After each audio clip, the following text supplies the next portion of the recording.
The manipulative genius who orchestrated an entire war, deceiving the gods themselves in an attempt to sit beyond the throne of God, and the all-powerful Quincy King who wielded absolute power over fate itself, seeking to free the universe from the concept of death. Both characters who hated the foundations of the world itself, and seek to upend the very system the universe is created upon. Two iconic characters who changed the landscape of the story both impact the life and fate of the protagonist and Soul Society in ways few others have managed. Sosuke Aizen and Yhwach. These two stand at the pinnacle of villains in Bleach, despite a lot of their similarities and ambitions. When it comes to their philosophies, ideologies, and the way they approach their goals, they're very different. But who truly made the better villain? To answer that, we need to break down what truly made them great and how they shape the story, what drives them, and how effectively they execute their vision. Aizen and Yhwach both left an undeniable mark on Bleach, but which one truly stands above the other? Okay, so before we get started, make sure to hit that like and subscribe button. It truly helped me out a lot, and thank you for clicking on the video. Let's get started. Sosuke Aizen always knew he was special, being smarter and seemingly more aware of how the world operated since he was very young. With his unparalleled genius and power which rivaled even some of the oldest captains in the Gotei, he always felt alone. Nobody was as intelligent as he was, nobody was as strong as he was, and most of all, nobody had a problem with the system that governed the world like he did. Aizen despised the natural order of Soul Society. The existence of the Soul King as the cornerstone and pillar of the realms disturbed him. The Soul King was nothing more than a mutilated corpse after all, with no free will of his own. Aizen took the being of the Soul King as proof that the world was fundamentally flawed. In his isolation, Aizen developed a superiority complex. It was clear that he was far above a majority of his peers, nobody was on his level. He saw himself as a being who lived so far above the world that he believed he was the only one who could see through the deception of Soul Society. Aizen believed he was the only one to recognize the injustices and restraints placed upon him by the universe itself and sought to take control of his own destiny.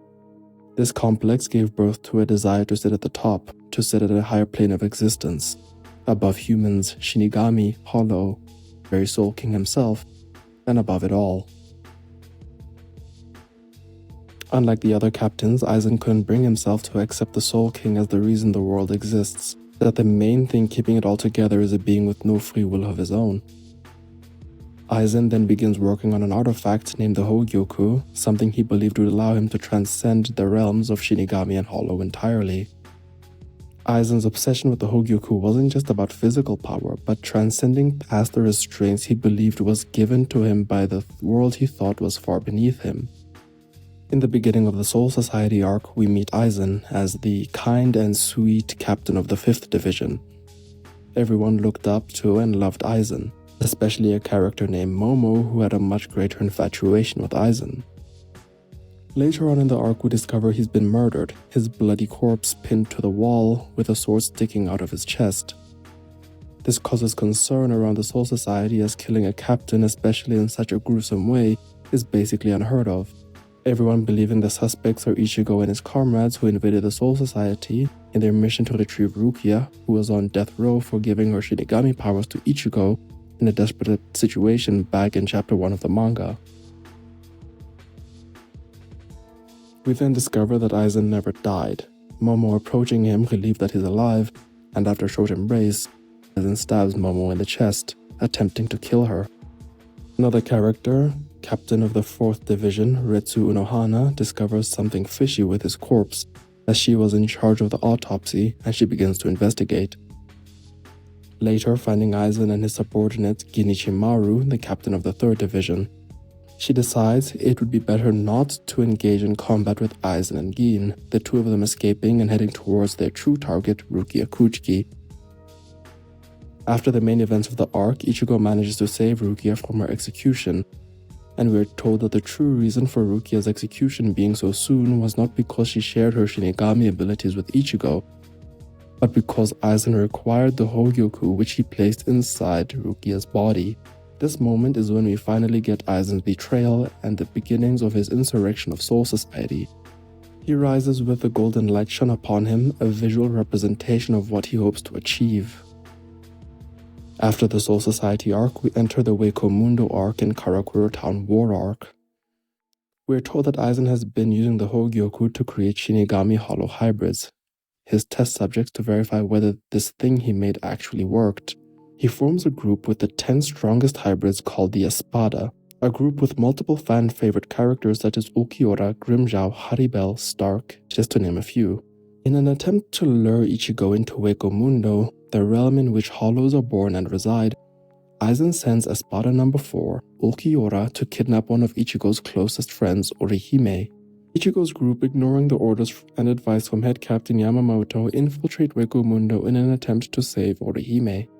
Aizen orders Espadas 4, 5, 6, 7, 9, and 10 to stay in Wako Mundo in order to hinder Ichigo's group, as well as the few captains who went to Wako Mundo, while ordering Espadas 1, 2, and 3, as well as other powerful members to go to Karakura Town and defeat the captains who were there. Aizen desired to capture Karakura Town because that was the only place in which he could activate the portal to the royal palace, where the Soul King resided.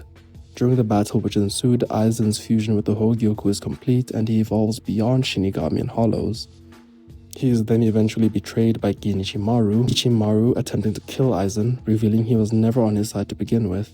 But Ichimaru is made short work of and is killed by Aizen. After Ichimaru's death, Ichigo comes back from Wako Mundo having gotten far stronger than before, after his battles with Grimmjow and Ulquiorra, and having trained for 3 months straight in the Dangai. The Dangai is a sort of dimension between dimensions where time moves significantly slower. We are told that 1 hour in the real world is around 2,000 hours in the Dangai. Ichigo, after training in the Dangai, or is known by the fandom as Dangai Ichigo, fights Aizen and barely tries. Aizen evolves into his monster form and Ichigo decides to finish the battle with final Getsuga Tensho, costing him his Shinigami powers for 2 whole years. After Ichigo uses the technique and Aizen is weakened, he attempts to evolve again, but is sealed by Kisuke Urahara, his rival and previous captain. It's here where we get one of the best speeches in the entire series. Aizen says that he will not subjugate himself to that thing, referring to the Soul King. He also further elaborates that the true victors are the ones who speak about how the world should be and not about how the world currently operates. He then further calls Kisuke a loser for accepting the way the world is. I think this speech from Aizen truly exemplifies what his philosophies, ideals, and beliefs about the world are. He can't accept the Soul King and the way the world currently operates as the way it is, as he feels he should be the one at the top, be the only true victor, the only one who decides the order of the world. Aizen's run from Soul Society until Karakura Town War Arc was truly something special. But that's not everything. We can't talk about Aizen without his impact on Ichigo, the main character of the series. In Karakura Town War Arc, Aizen states that he's known about Ichigo from the moment he was born. Aizen was the entire reason Ichigo is the way he is, a human Shinigami Hollow Quincy hybrid. We discover in Everything But the Rain that Ichigo's father, Isshin, was the previous captain of the 10th Division. After hearing some worrying news about Shinigami on patrol getting killed in Karakura Town, the Gote sent Isshin out to investigate. On his investigation, Isshin is attacked by a hollow, but not just any hollow, a hollow powerful enough to keep a captain-level Shinigami at bay. Isshin begins fighting the hollow, but during the fight it is revealed that this isn't a naturally occurring hollow. This hollow is a creation of none other than Sosuke Aizen himself. A twisted experiment by Aizen, feeding many souls into it and creating this abomination. Sometime during the fight when Isshin is about to unleash his Bankai, which he believed would have won him the fight, he's blindsided by an attack from Aizen. Isshin is about to lose and is about to be taken out by the hollow, when an unlikely ally appears. A Quincy girl named Masaki. Shinigami and Quincy's have a long history, dating back 1,000,000 years ago. History full of conflict, wars, blood, and death on both sides, leading to the near extinction of the Quincy race as a whole. So a Quincy assisting a Shinigami was unheard of. The hollow shifts its attention to her, and the hollow eventually bites her, pouring its essence into Masaki, and then she kills it with an arrow to its head. Aizen's group watch from the shadows, and Kaname Tozen comments that the experiment was a failure. But Aizen, seeing the potential of what could be created here, wants to observe the situation a little bit longer. Later on in the night, Masaki loses consciousness and is about to die, as hollow spirit energy acts as a toxin or poison to Quincy's. Isshin, feeling responsible for what happened, wants to save her, and guided by Kisuke Uruhara, sacrifices his Shinigami abilities to keep her alive. After this, Isshin and Masaki grow close and eventually fall in love. Masaki would then eventually give birth and become the mother of our main character, Ichigo Kurosaki. Ichigo's hybrid nature was due to Aizen's meddling and twisted experiments. In the end, his machinations making Ichigo a Quincy and human from his mother's genes, a Shinigami from his father's genes, and part hollow from the hollow which bit Masaki and poured his essence into her, and was transferred over to Ichigo during his birth. Aizen's tampering with Ichigo's life didn't just end there, however. During Karakura Town War, Aizen revealed that everything Ichigo went through up until that point, including the night he received his powers from Rukia, was all a part of his plan. Aizen planned for Ichigo to go to the Soul Society to save Rukia. Aizen killed Central 46, forging orders from them to move Rukia's execution date up so he could retrieve the Hogyoku from Rukia's body. He planned for Ichigo to fight Grimmjow no Kyora and tap further into his hollow abilities, and purposefully ensured that Ichigo was the only one he didn't expose to Kyoka Soigetsu. That's because he wanted to prove that he was the true ultimate hybrid of all the races, and more importantly, the only one who could transcend everything, even the god of Bleach himself. Aizen's villainy truly felt like it knew no bounds. He seemed to have his grasp on every little thing in the Bleachverse. The only thing that he couldn't account for was himself. In the end, when he got sealed, he assumed the Hogyoku would allow him to further transcend, but the Hogyoku, being an object that brings one's wishes to life, realized that Aizen only ever truly felt lonely. He felt alone and believed nobody could truly understand him. He was always more powerful than everyone else, always so much smarter, and felt alone. So, the Hogyoku didn't let him ascend. It brought him down to everyone else's level, allowing him to finally be sealed. At the end of the arc, Aizen is sealed in Muken, an infinite prison void for the Soul Society's biggest threats. He was sentenced to 18,800 years in Muken, a sentence he would live through until completion, now being cursed with immortality from the Hogyoku.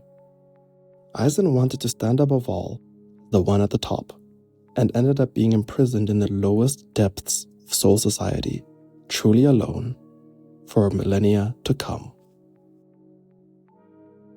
With the 1000-Year Blood War arc finally being animated and coming back in 2022, after a 10-year break, a lot of Bleach fans were finally introduced to the all-powerful Quincy King, Yhwach.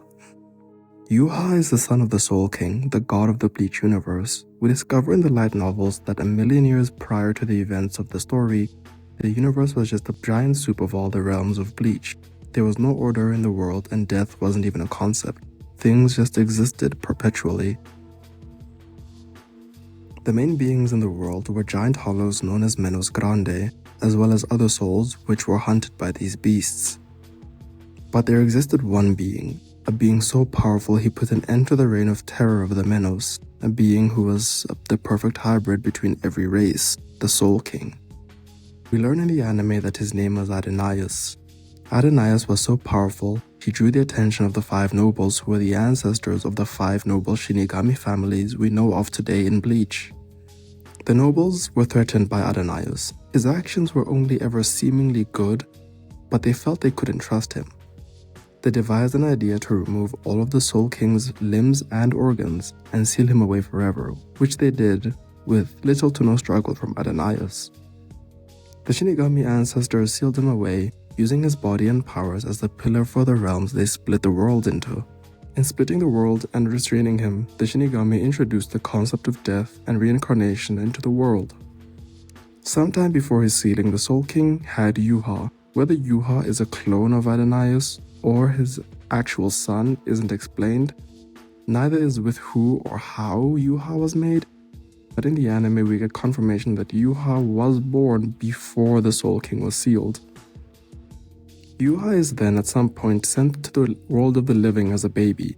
Yhwach couldn't see, hear, feel, speak, move, smell, eat, drink, or taste. He was in a state between life and death. He existed, but just barely.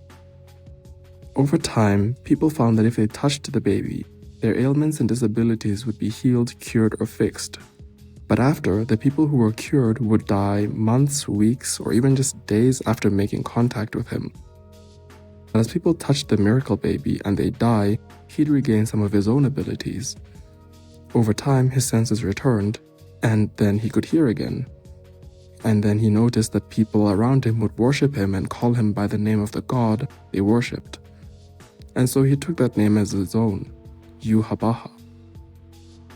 The state Yhwach was in as a child, as well as the crimes of the Shinigami against his father, informed a lot of the man he would later become.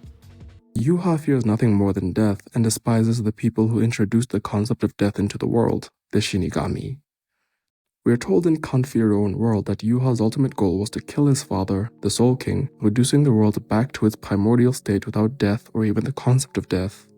Yhwach sees what the Shinigami ancestors did as their original sin, and what they forced his father to endure as the greatest form of embarrassment.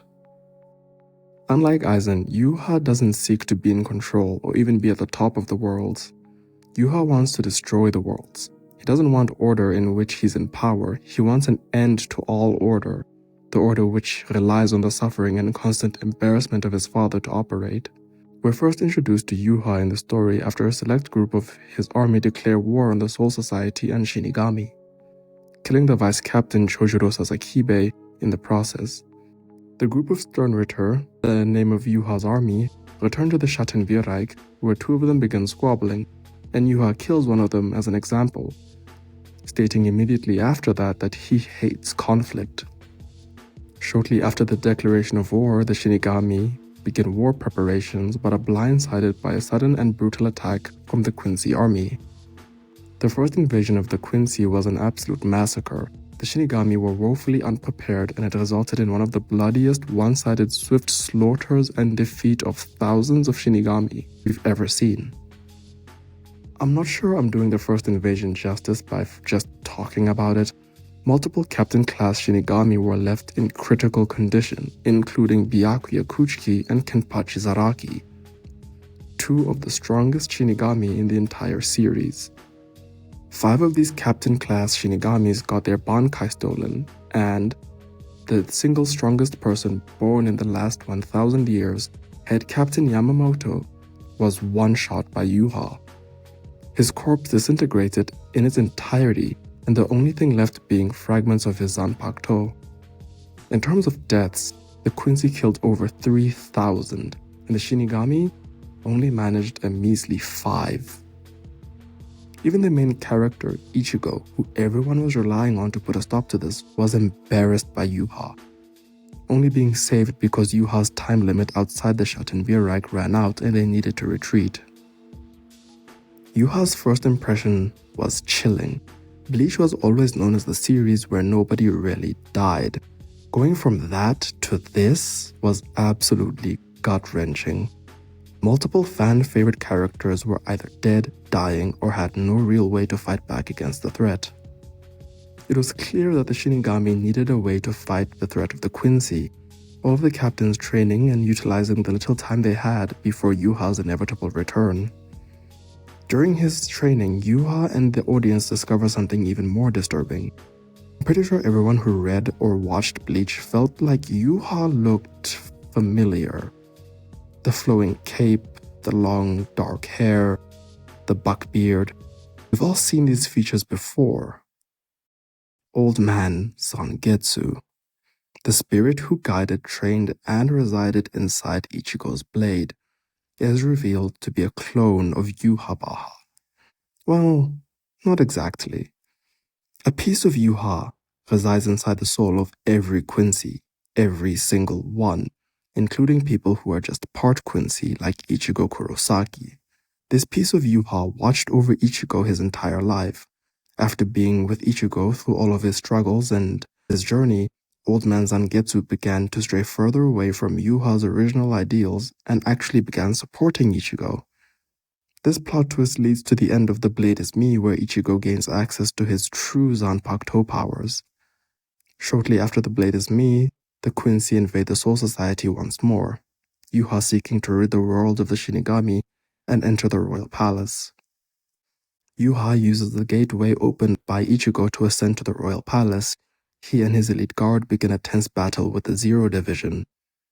Yhwach faces Ichibei, the leader of the Zero Division, and is put on the back foot until he regains access to his most broken ability, the Almighty. The Almighty is an ability that allows Yhwach to peer into the future, predicting what his enemies will do and allow him to act accordingly. After he activates his Almighty, he quickly defeats Ichibei, making his way to the royal palace with his elite guard. Here, Yhwach finds his father, Adonaius, and runs him through with his sword. Ichigo and his group eventually catch up to Yhwach.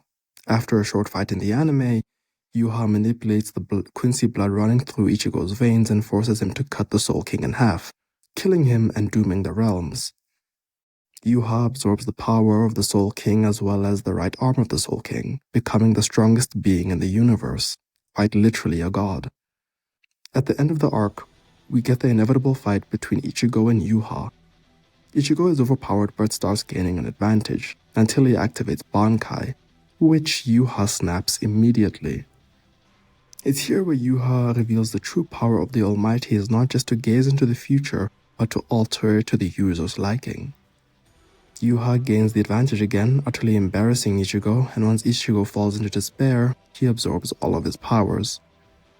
Ichigo regains his abilities with help from Tsukishima, the main villain of the Lost Agent arc a couple of hundred chapters prior to these events. Ichigo manages to go after Yhwach and continue the fight, landing a Getsuga Tensho which splits him in half but not killing him. Just as Yhwach is about to erase the worlds, he's hit with the single most controversial item in the entire series, the Still Silver Arrow. Once this arrow hits Yhwach, he loses all of his powers for approximately 5 seconds. In those 5 seconds, Ichigo lands the killing blow on the Quincy King, ending the arc. Believe it or not, this arc was not the first time Yhwach tried and failed to declare war on the Soul Society. He attempted to do the same thing 1,000 years ago, before he and his army were defeated by the original Gotei 13 members, and he was killed by Choshiro Sasakibe. He didn't really die, however. He ended up going to sleep and losing his abilities for 999 years. I mentioned earlier how Yhwach's soul resides in Ichigo and his Zanpakuto. But Yhwach actually has been influencing Ichigo's life in ways more than just that. When Ichigo was very young, he went on a walk with his mother. Unfortunately, his mother's high spiritual pressure attracted a hollow named Grand Fisher. A hollow Masaki would have been able to easily defeat given how powerful she was, but that night, Yhwach performed the Auswählen. Auswählen is a spell Yhwach casts on Quincy's which revokes them of their powers or kills them. Yhwach only enacts this on Quincy's he deems unfit to wield the power. He decides to rid the world of all impure Quincy's, and while Masaki was a full-blooded Quincy, the battle she had with White in Everything But the Rain infected her soul with hollow spiritual pressure. Masaki lost her powers and was killed by Grand Fisher, an event that scarred Ichigo and traumatized him for years to come. This event is why Ichigo develops his desire to protect those close to him and those he loves, as well as why in the beginning he tended not to trust those around him to support him or try to protect him, because the last time he did that, they died right in front of him. So now that I've gone over both villains, their stories, motivations, ideologies, and how they impacted the main character, who truly was the best villain? Personally, as much as I love Yhwach, he's an amazing villain and is in my top 5 villains of all time. I just don't think he stacks up to Aizen, but it is really close. I think Aizen has a lot more impact on the main character's life and had a slightly more interesting narrative and philosophy.